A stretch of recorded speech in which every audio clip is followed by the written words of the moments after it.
अब क्योंकि हम ऑप्शंस को समझ चुके हैं, तो अब मैं एक उदाहरण से आपको ऑप्शंस कैसे काम करता है उसके बारे में समझाऊंगा।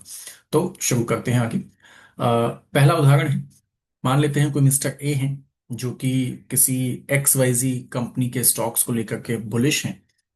अभी जो उसका स्टॉक का प्राइस है वो 100 रुपए पे ट्रेड हो रहा है, राइट, आज की डेट में। और उनको लगता है कि साहब 3 महीने बाद इसका जो प्राइस है वो 125 तक पहुंच जाएगा। तो उन्होंने क्या किया साहब, उन्होंने एक उसकी कॉल बाय कर ली, एक कॉल ऑप्शन बाय कर लिया। क्योंकि ये बुलिश है तो बुलिश पे कॉल ऑप्शन इन्होंने बाय किया। लेकिन इनको लगता है कि ऐसा भी तो हो सकता है कि वो स्टॉक प्राइस वहां तक ना पहुंचे। तो डाउन साइड को भी प्रोटेक्ट करना चाहते हैं, जिसके लिए इन्होंने 105 105 रुपए का जो इनका स्ट्राइक प्राइस है वो इन्होंने बाय किया। मेचोरिटी क्या है इनकी? मेचोरिटी 3 महीने बाद होगी। तो इसके लिए कितने स्टॉक्स के लिए उन्होंने क्या साहब, 10,000 शेयर्स के लिए क्या उनको पूरा पैसा पे करना है? The answer is no. उनको सिर्फ प्रीमियम पे करना है, और इस एग्जांपल में हम मान लेते हैं कि वो प्रीमियम है 50,000। अब क्या क्या केसेस हो सकते हैं कि 3 महीने बाद क्या होगा? मान लेते हैं 3 महीने बाद जो स्टॉक का प्राइस है, वो स्टॉक का प्राइस आपका चला गया 125 रुपए पे। तो अब ये तो फायदा हो गया, क्योंकि अब ये 105 में उसको बाय करेंगे और 125 पे स्पॉट पे उसको बेच देंगे। 20 रुपीज का clear profit we can see. 10,000 stocks थे, तो 2 लाख का प्रॉफिट वहां पर हो गया। इनका इन्वेस्टमेंट कितना था, विच वॉज द प्रीमियम, वो था 50,000 रुपए। तो प्रॉफिट परसेंटेज कितना आया? लगभग 300। अब अगर यही चीज वो स्पॉट मार्केट में कर रहे होते तो वो 10 लाख रुपए इन्वेस्ट करते और उनको सेम जो 2 लाख का प्रॉफिट है, 2.5 लाख का जो प्रॉफिट है वो पूरा उनको 2.5 लाख का प्रॉफिट हो जाता। और उनका प्रॉफिट परसेंटेज जो बैठता वो बैठता सिर्फ 25%।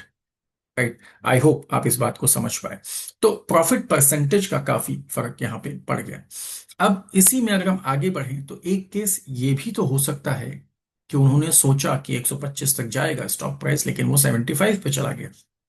इस केस में जो मिस्टर एम है वो अपना राइट जो है टू बाय वो फॉरगो कर देंगे और अपना प्रीमियम छोड़ देंगे। जब वो अपना प्रीमियम छोड़ेंगे तो उनका टोटल लॉस कितना होगा? सिर्फ प्रीमियम तक।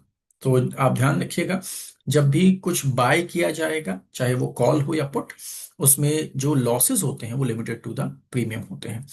मान लेते हैं अगर यही उन्होंने स्पॉट मार्केट चुना होता तो उनको 2.5 लाख रुपए का लॉस होता, 50,000 का नहीं। तो ये लॉस के चांसेस भी यहां पर बढ़ जाएंगे।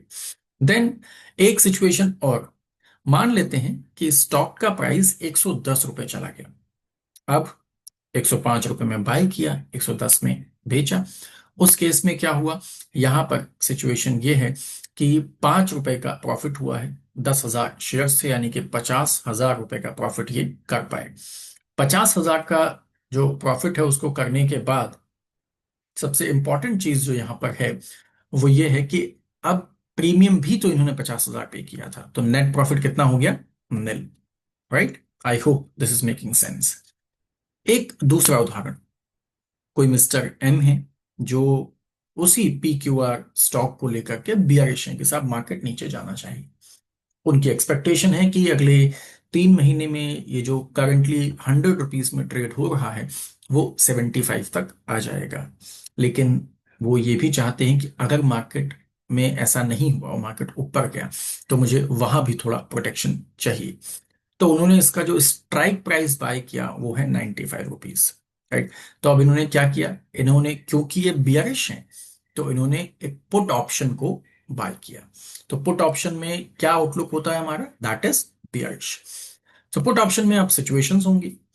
पहला, मान लेते हैं कि जैसा मिस्टर एम को लगता है वैसा ही हो गया, 100 रुपए का स्टॉक 75 पे आ गया। क्योंकि पुट ऑप्शन बाय किया तो इनको फायदा हो गया।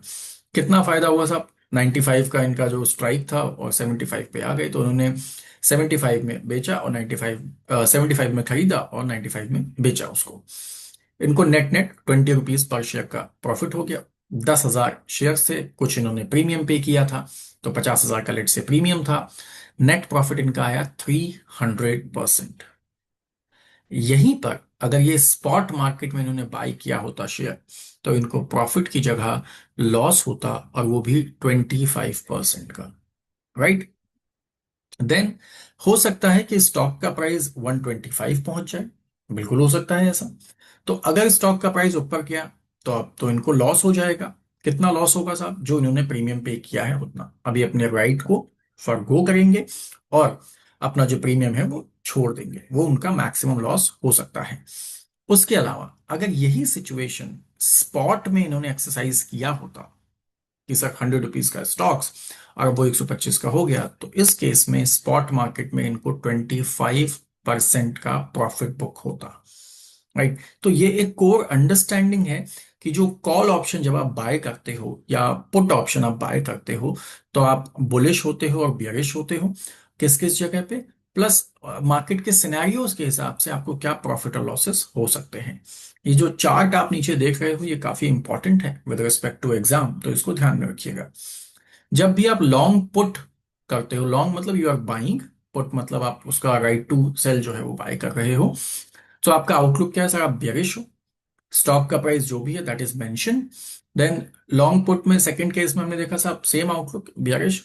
जब आप स्टॉक बाय करोगे तो सिचुएशंस क्या होगी वो यहाँ पर मेंशन किया गया है कि अगर सीधा स्टॉक खरीदा जाता तो आपको प्रॉफिट या लॉसेस होते परसेंटेज वाइज 25, और अगर आपने उसका पुट बाय किया होता लॉन्ग पुट, तो उस केस में कितना प्रॉफिट या कितना लॉस हो सकता था, उस पर यह चर्चा की गई है।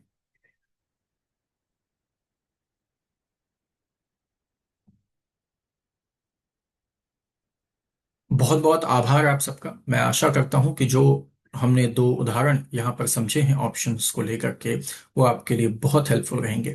Thank you so much.